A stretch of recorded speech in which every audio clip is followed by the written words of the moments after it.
नमस्कार दोस्तों, आपका हमारे YouTube चैनल डेली न्यूज़ पर स्वागत है। आज की इस वीडियो में हम भारत सरकार जो 2 और बैंकों को प्राइवेट करने जा रही है उसके बारे में चर्चा करेंगे। तो ज़्यादा देर न करते हुए चलिए वीडियो को शुरू करते हैं।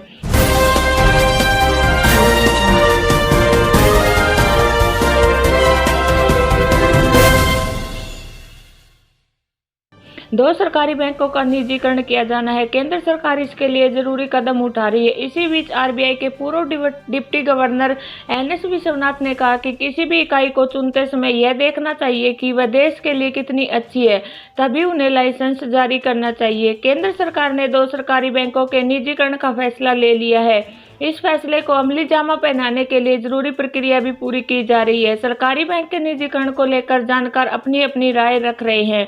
अब भारतीय रिजर्व बैंक के पूर्व डिप्टी गवर्नर एनएस विश्वनाथन ने भी गुरुवार को इस बारे में एक बयान दिया है। विश्वनाथन का कहना है कि सरकार द्वारा 2 सरकारी बैंकों के निजीकरण का फैसला उन निवेशकों के लिए अच्छा मौका है जो इस बिजनेस में हाथ आजमाना चाहते हैं।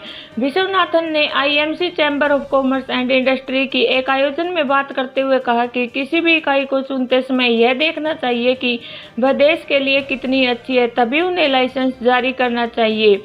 दुनिया भर में बैंक खोलने पर कई प्रतिबंध है। जब उनसे निजीकरण के बाद इन बैंकों को कॉरपोरेट के हाथों में जाना, मालिकाना हक की चिंता और वोटिंग कैप की चिंता को लेकर पूछे गए एक सवाल के जवाब में उन्होंने कहा कि विकासशील देशों में दुनिया भर में इस पर प्रतिबंध है कि कौन बैंक खोल सकता है।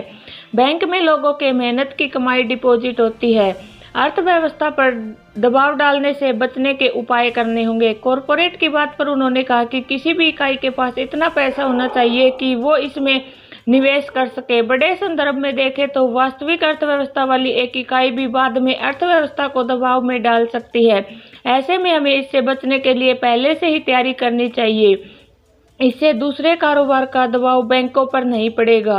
आईबीसी ने शुरुआती दिनों में अच्छा किया, लेकिन अब ध्यान देने की जरूरत है। विश्वनाथन ने कहा कि इंसॉल्वेंसी एंड बैंक्रप्सी कोड ने शुरुआती दिनों में अच्छा किया, लेकिन अब रिकवरी अनुपात को लेकर चिंता बढ़ने लगी है और इस पर भी ध्यान देने की कोशिश की जा रही है। आईबीसी को लेकर यह चिंता तब जाहिर हुई तब वीडियोकॉन केस के रिजोल्यूशन में लैंडर्स को 5% रिकवरी का ऑफर दिया गया है। जानकारों का कहना है कि बैंकिंग कारोबार में डिफॉल्ट होना स्वाभाविक है, लेकिन इससे से जल्द निपटाना चाहिए। 5 से 7 साल समय लगाने पर स्थिति चिंताजनक स्तर पर पहुंच सकती है। उन्होंने कहा कि सबसे पहले तो हमें यह फैसला लेना होगा कि इसमें कॉरपोरेट को अनुमति देनी है या नहीं। क्या इसमें गैर बैंकिंग वित्तीय संस्थानों को भी मौका दिया जाएगा या नहीं।